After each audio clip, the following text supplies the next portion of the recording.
Assalamu alaikum. My name is Nazin Zara, and today the topics that I am going to present are coefficient of variation, standardized variables, coefficient of skewness, and kurtosis. Okay, coefficient of variation. As we know that variation is an absolute measure of dispersion, and absolute measures cannot compare or find the ratio of two values that have different units. For that purpose, we have relative measure of dispersions. So Carl Pearson introduced a relative measure of variation known as the coefficient of variation, and it is abbreviated by CV. And it is defined as and expressed as the percentage of standard deviation as a percentage of arithmetic mean of a data, symbolically defined as CV is equals to S divided by X multiplied by 100, यानी कि standard deviation divided by mean for sample data, and CV is equals to sigma divided by mu multiplied by 100 for population data. Coefficient of variation के आगे हम uses के बारे में थोड़ी बात करेंगे। तो जो CV है वो एक प्योर नंबर है without units. So as a said earlier, ये कंपेयर करने के लिए यूज़ होता है टू और मोर डाटा सेट और डिस्ट्रीब्यूशन जिनके डिफरेंट यूनिट्स हो। Say one could have a unit of kilogram और the other could have a unit of rupees, and it is used as a criteria for consistent performance of players और candidates. अब जो CV है वो consistency major करने के लिए use होता है। अगर जो वैल्यू ऑफ CV है वो जितनी स्मॉल होगी उसका मतलब है कि वेरिएबिलिटी उतनी कम है, और जितनी ग्रेटर होगी वैल्यू उसका मतलब है वेरिएबिलिटी उतनी ज़्यादा है। और जाहिर है जब वेरिएबिलिटी कम होगी, चीज़ें आपस में कम वेरी करेंगी, तो इसका मतलब है परफॉर्मेंस ज़्यादा कंसिस्टेंस है। और अगर वेरिएबिलिटी ज़्यादा होगी तो परफॉर्मेंस कम कंसिस्टेंट होगी। So it is used as a criteria for consistent performance of players. Standardized variables. A variable is defined to be standardized or in standard units if it is expressed in terms of deviations from its mean and divided by its standard deviation. It is denoted by Z. In symbol, this means that Zi is equals to Zi, मतलब कि standard, it's a symbol Z. Okay, Z is equals to deviations minus mean divided by sigma for population data. मतलब कि deviations में से mean minus करके इसको standard deviation से divide करेंगे, and for sample data deviation minus x bar divided by s, यानी कि standard deviation for sample data.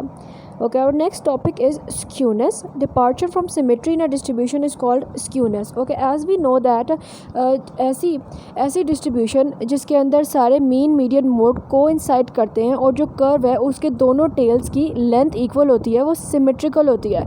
और जब इस चीज़ से एक डिस्ट्रीब्यूशन डिपार्ट करती है तो वो स्क्यूनेस में आ जाती है। First, I'll show the diagrams for a better understanding. As you can see here, the curves do not have even lengths of tails. One tail is longer and the other is smaller. So this represents skewness. Now we will understand positive and negative skewness. Okay, if the right tail is longer in a distribution, it has positive skewness, and if the left tail is longer, then it is said to be negatively skewed. In positively skewed distribution, mean is greater than median, median is greater than mode. In a negatively skewed distribution, mode is greater than median, and median is greater than mean. All right. Coefficient of skewness. Carl Pearson introduced a coefficient of skewness denoted by Sk and defined by Sk is equals to mean minus mode divided by standard deviation. As we know that mode can be sometimes unreliable, so the formula of Sk can become Sk is equals to 3 multiplied by mean minus median divided by standard deviation. Now here we need to understand that if coefficient of skewness is greater than 0, the curve is positively skewed, and if Sk is less than 0, the curve is negatively skewed. Now our next topic is kurtosis. Carl Pearson introduced the term kurtosis for the degree of peakiness or the flatness of a unimodal frequency curve. अब ये Carl Pearson ने एक term introduce करवाई थी for the peakiness or the flatness of a unimodal frequency curve. जब जो values हैं एक वेरिएबल की वो इतनी क्लोजली बंच्ड राउंड अ मोड हैं कि वो बिल्कुल टॉप पे बिल्कुल एक पीक वाला जो है ना कर्व बन रहा है, तो वो लेप्टोकर्टिक है। अगर बिल्कुल फ्लैट टॉप्ड है कर्व तो वो फ्लेटिकर्टिक है। सिंस एक नॉर्मल कर्व जो होता है वो ना ही बहुत ज़्यादा पीकेड होता है और ना ही बहुत ज़्यादा फ्लैट टॉप्ड होता है, तो उसको बेसिस लिया जाता है फॉर कंपैरिजन की, और नॉर्मल कर्व को वैसे मेसोकर्टिव कहते हैं। Now you will better understand it through a diagram. As you can see, the Piquet curve is leptokurtic and the flat topped is platykurtic and the normal curve is mesokurtic. This is general forms of kurtosis. Okay, now the ways to measure kurtosis. Kurtosis is usually measured by the fourth standardized moment or the moment ratio, as the ratio is given here. whose values for a normal distribution is equals to 3. Okay, we compare the value of kurtosis to 3. If beta 2 is greater than 3, the curve is leptokurtic. If beta 2 is less than 3, the curve is said to be platykurtic. Beta 2 is used to represent kurtosis. Okay, now we will have a look at some related questions. Two candidates X and Y obtained the following marks in 10 papers. Which one of the candidates showed more consistent performance? Okay, now since they are asking us which of the candidates showed more consistent performance, we know that the criteria for consistency is the coefficient of variation. The smaller the value of variability, the more consistent the performance is. The greater the value of variability, the less consistent the performance is. Okay, so here we will use the formula of coefficient of variation. Now first we will solve this question on SPSS. First we will take two variables X and Y in variable view, and then we will enter their values in the data view. Next we will go in analyze and descriptive statistics. Then we will select the option of frequencies. Then the frequencies dialog box will appear. Then we move the variables X and Y to the variables box, and then here we select the option of statistics.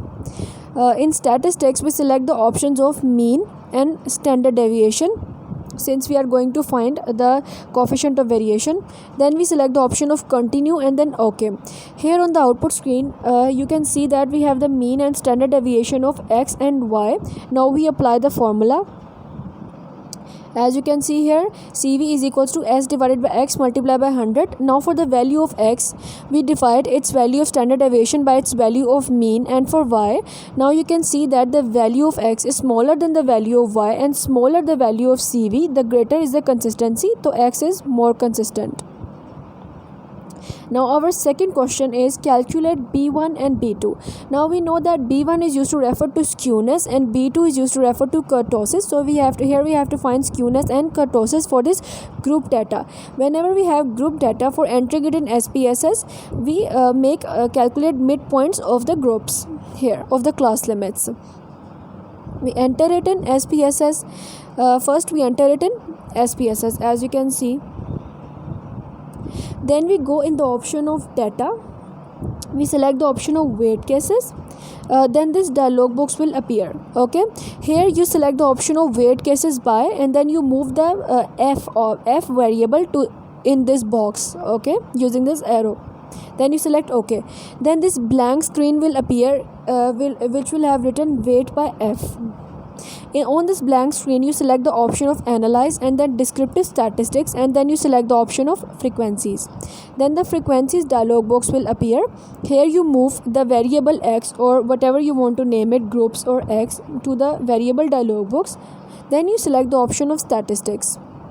Here you select the options of skewness and kurtosis on the bottom of the box. Since we are trying to find skewness and kurtosis, then you click continue and then OK. Now here on the output screen you can see the skewness, the standard errors of skewness, kurtosis and the standard errors of kurtosis. All the answers are given here. The skewness is 0.062 and the kurtosis is minus 0.209. Now you can compare the value of skewness to 0. If it is less than 0, it will be negative skewness. If it is greater than 0, it will be positive skewness. For kurtosis you can compare it with 3. If it is less than 3, the answer is the curve will be platykurtic. If it is greater than 3, it will be leptokurtic. If it is equal to 3, then it will be mesokurtic. Thank you.